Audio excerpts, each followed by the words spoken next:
La ville de Saint-Rémy-de-Provence a fait passer les 4 cantines scolaires de la commune au bio.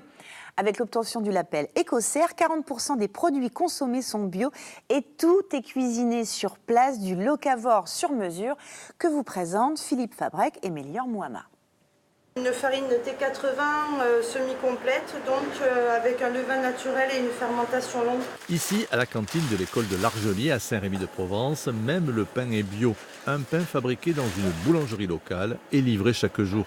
Depuis 10 ans, les 4 groupes scolaires de la ville possèdent leur propre cuisine et tout est fabriqué sur place. Ce jus, il vient directement d'un poulet. La cuisson du poulet, ce n'est pas un fond de veau, ce n'est pas un fond brun, c'est un vrai jus fait avec des aromates, que ce soit les carottes, oignons et de l'ail, du céleri que j'ai déglacé aujourd'hui. Et ça va me permettre d'arroser mon poulet tout à l'heure pour les servir les enfants. Aujourd'hui, 40% des produits consommés ici sont bio. Tout est acheté localement et fait maison, des critères qui ont permis à la ville de Saint-Rémy-de-Provence d'obtenir le niveau 2 de la certification Écossaire. Le label ne veut pas dire que le bio, il veut dire aussi lutte anti-gaspi, il veut dire aussi compostage, il veut dire, en fin de compte, l'écologie pure, quoi, tout simplement, quoi. Le label Écossaire, c'est aussi la reconnaissance d'une consommation plus intelligente. Brocoli, là, c'est ça? Oui. Et l'aubergine? Oui. C'est bon? Et voilà, vous avez vu comment était la graine et comment elle évolue. Et les enfants apprécient, même si la cantine reste avant tout un lieu de partage entre copines. J'adore parce que en fait, tu peux plus jouer avec tes copines dans la récré. J'aime goûter de nouvelles choses, passer du temps avec mes copines à la récré. Moi, j'aime bien manger à la cantine. Coût total de ce repas labellisé, 10 €. Mais les familles ne payent qu'entre 2,10 € et 3,65 €. La différence est prise en charge par la ville. Ce n'est pas lui qui va me dire le contraire, le bio c'est bien et en particulier lorsque les aliments proviennent de ce qu'on appelle les circuits courts. Agriculture locale et cantine bio, eh bien c'est notre coup de maître du jour.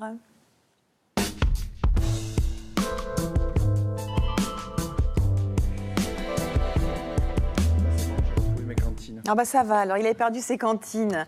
Je t'ai gardé des petits gâteaux, mais ce sera pour après. Eric, forcément, quand tu vois ce type d'initiative, on est content de voir que ça se développe. Et justement, tu vas revenir un petit peu sur quelques belles initiatives qui se passent dans toute la région PACA. Oui, c'est pas la première fois que je vous parle des cantines qui passent en bio. Sur le plan du développement durable, c'est particulièrement intéressant parce que c'est à la fois économique, social et environnementale. Une des premières initiatives dont j'ai déjà parlé dans Prioritaire, qu'on peut encore retrouver en ligne, c'est... Il faut enfoncer le clou, de toute façon.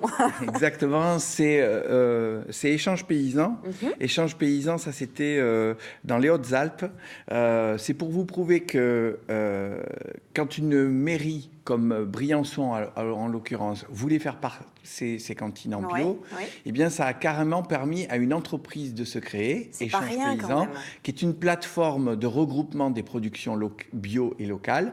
Et parce que, évidemment, c'est un marché de masse, les cantines scolaires. C'est pas un marché de niche, donc il faut vraiment se regrouper. Et ça a permis aussi à des agriculteurs des Hautes-Alpes qui étaient en pratique bio, mais qui n'étaient pas labellisés, là, pour pouvoir répondre à l'appel d'offres. Du coup, ils ont fait la démarche administrative et la structure Échange Paysan les a accompagnés. Comme tu disais, financièrement, pour ces agriculteurs, ces paysans, c'est vraiment bien pour eux. Ça permet vraiment de se développer bien.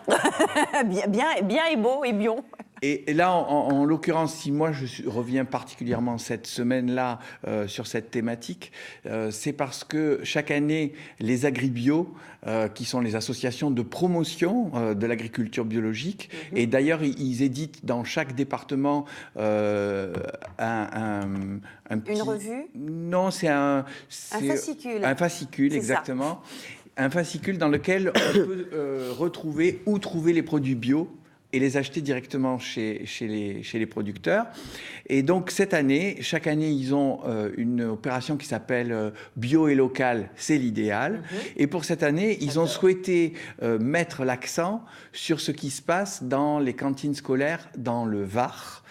Et donc, moi, j'y suis allé. Ça sera la thématique du Prioritaire du week-end prochain. Et on va tout de suite écouter, justement, une des représentantes et un extrait du Prioritaire de ce week-end. C'est parti.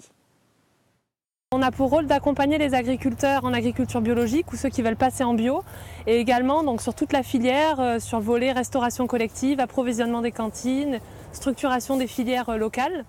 Et là, cette année, il y a 2 testeurs qui se sont installés donc, sur cet espace test et qu'on accompagne régulièrement et qui testent leur activité ici à Saint-Maximin. J'étais un ancien chef de cuisine pour Ducasse et j'en ai eu marre de travailler dans la restauration. J'ai voulu venir directement toucher la terre parce qu'en étant jeune, j'ai travaillé déjà un peu la terre avec mon grand-père. On s'est rendu compte qu'en fait, il fallait qu'on modifie nos pratiques professionnelles. Alors tout d'abord dans nos menus, par exemple, plus de tomates en hiver. Donc finalement, le coût du repas, il ne revient pas forcément beaucoup plus cher par rapport à avant? Alors il ne revient pas plus cher à condition qu'on mette en place une lutte contre le gaspillage et une maîtrise des quantités que l'on produit et que l'on fournit dans l'assiette. Moi, ça me plaît parce que je me dis que les enfants vont bien manger et que c'est nous qu'on leur a donné, qu'on a fait pousser, qu'on leur a donné à manger. Alors ça nous valorise un peu plus à nous, quoi, en fait. Effectivement, on revoit aussi cette notion de quantité qui devait être ubuesque pendant des années aussi. Oui, ça demande un vrai savoir-faire parce qu'il faut lutter contre le gaspillage, comme on le dit. Après, il y a différentes... Il faut souvent acheter des machines qui permettent de traiter les légumes frais, parce que souvent, ils ont pris l'habitude de recevoir des légumes industriels qui sont déjà précoupés.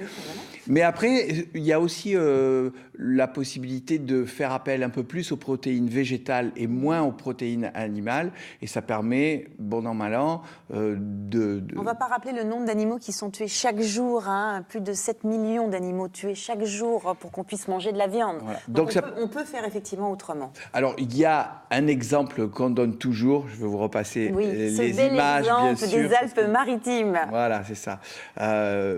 Parce que là, la commune de Montsartou, quand ils ont constaté qu'ils n'avaient pas de bio et pas de local, eh ben, ils ont décidé de le mettre en place eux-mêmes. Ils ont acheté une ferme, ils ont créé une régie municipale, et c'est comme ça qu'ils ont développé le bio dans leur commune. Est-ce que tu veux dire que la transition écologique est possible sans que ça soit un drame pour tout le monde? Tout à fait.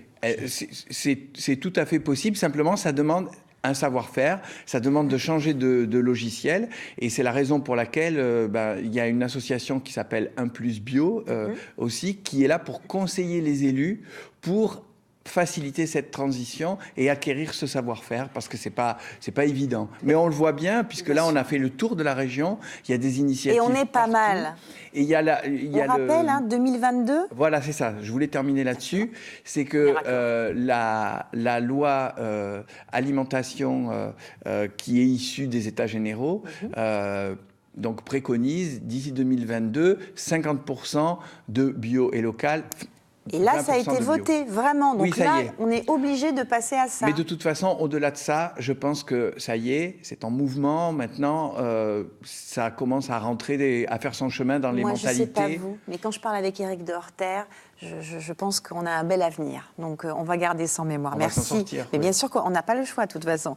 On peut retrouver Prioritaire, réalisé donc par Éric Doherter, maintenant dans le journal, intégré au journal. Donc, c'est toujours le samedi en Provence-Alpes et dimanche en Côte d'Azur. Et c'est une très bonne nouvelle. Merci, Éric. On se retrouve.